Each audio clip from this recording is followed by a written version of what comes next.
What's going on, everybody? My name is Aiden and welcome back to another video. Ladies and gentlemen, today we are going to be talking about another draft prospect for the upcoming 2024 NBA draft. And today we're going to be looking at a player named Jaylon Tyson, ladies and gentlemen. But before we get any further, if you like the video and you want to see more from me, drop a like, drop a follow, and or subscribe if you are new. And let me know in the comments below your thoughts about the Chicago Bulls and whether or not you believe Jaylon Tyson could be the next Chicago Bulls player. So, ladies and gentlemen, what do we need to know about him? Well, he is a guard, so again, I know, hold your horses. I know he's a guard, but he's a 6'7" guard weighing 215 pounds and is 21 years of age. So a 6'7" guard is nothing to laugh at, ladies and gentlemen.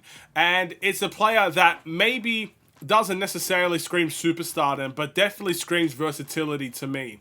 And versatility means he can play in multiple positions. We'll talk about that more in the strengths category. But his stats also looks good, ladies and gentlemen, averaging around 19.6 points per game, 6.8 rebounds per game, 3.5 assists per game, shooting 46.5% from the field and 36% from the three-point line. So the stats look good. The build itself looks good. But ultimately, there are a lot of people and there are a lot of mock drafts, especially early on when they were doing mock drafts, saying that this player could potentially go from the second round to undrafted. And you have to now begin to ask the question, why is that the case? It's an interesting question, to say the least. I guess the ultimate answer here, I don't necessarily know much about college basketball, but I'm assuming his team's record, the California Bears, I believe that is. Just reading it there, I don't know the California Bears, but ultimately, I'm assuming their record wasn't very good. And therefore, the players that played for that team ultimately are going to be looked at a lot less compared to obviously players and teams that do play well.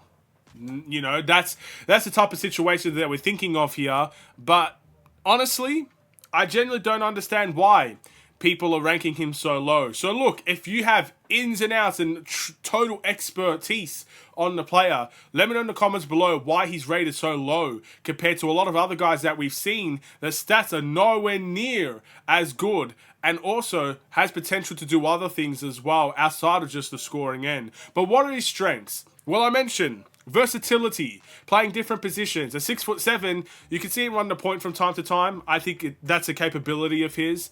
He can play the shooting guard position very, very well. And at the NBA level, this player screams to me like a small forward. Screams to me like a wing player. Someone that can spot up in a corner or spot up, I guess, you know, anywhere from the three-point line and just knock it down.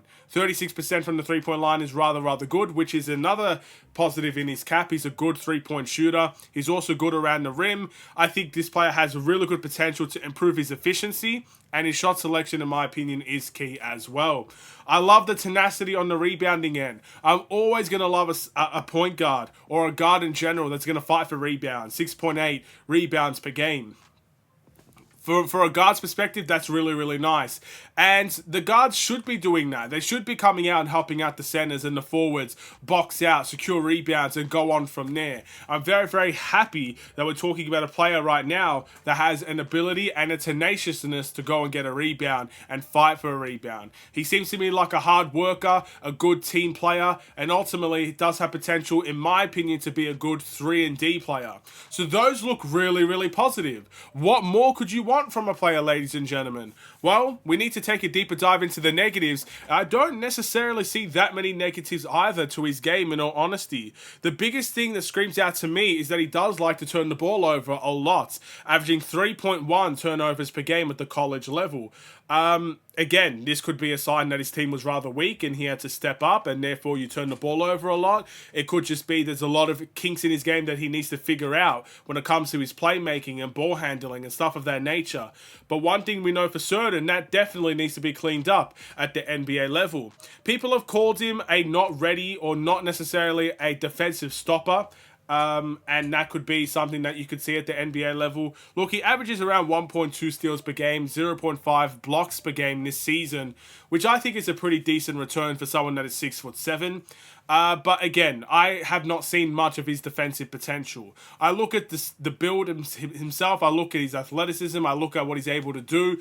I think he could be a good defender at the NBA. But ultimately, the scouting report suggests otherwise. So we'll have to wait and see what type of game he can have that will translate to the Chicago Bulls. But those are the big negatives that I see. There's not many of them in my opinion. I don't think he's someone that overbears his team, especially at the NBA level. I can't see him doing that. And I see him as a player that had to step up for a really bad team. So I don't see why he's ranked so low in terms of the NBA draft. But thankfully, there is a couple of articles that I've been reading right now that is suggesting that he could go between the lottery and the late first round. It looks like he is climbing up a lot of people's mock drafts, which is good, because I just can't see him not getting drafted. I know this is a weaker draft, and that might actually be a good thing for him, but I find it crazy that we're talking about someone that averages 19 points and six rebounds with 3 assists as someone in this draft to get undrafted. That to me is crazy. So yeah, I do believe if you're going to select him with this pick, most definitely this will be a sleeper pick. This is not going to be a pick based on the best available. This is not going to be a pick based on, I guess, a specific need. Because if you look at a specific needs, you're probably looking more at the power forward and the center position. But he's a sleeper pick. He's a pick that I think if any team decides to capitalize on, won't be disappointed. Will actually be quite impressed, maybe overly impressed compared to what you might get with other players. Does that mean he's going to be the best available with the 11th overall pick? I don't personally think so. Does that mean he's going to be the right player to pick? I honestly don't know. That's going to be up to AK and the Bulls. But with that being said, with the 11th overall pick, would I select him with the 11th overall pick? I do like a good sleeper pick, ladies and gentlemen, but there has to be something there that I just don't know. There has to be something there that has to be the reason why he's considered so low in terms of mock drafts. That's all I'm going to say. So I feel like there's a risk there that I don't know about, and that's why I personally would stay away. But there is a lot of people starting to, I guess, switch the light bulb on when it comes to Jaylon Tyson. So be on the lookout. He might actually go a little bit earlier than you're expecting. I just don't think it's going to be 11. I think he's going to still go around the mid to late first rounds. That's where I think he's going to be. But let me know in the comments below what you think. Another guard, but a taller guard, a versatile guard, and a guard that has terrific stats.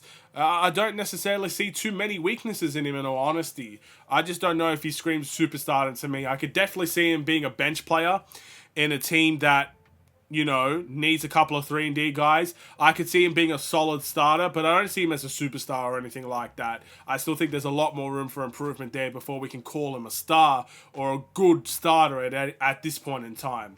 What do you think? Thank you for watching. Drop a like and a follow, and or subscribe if you are new, and I will see you in the next one. Stay safe, stay healthy, and stay tuned for more. Take care, and peace.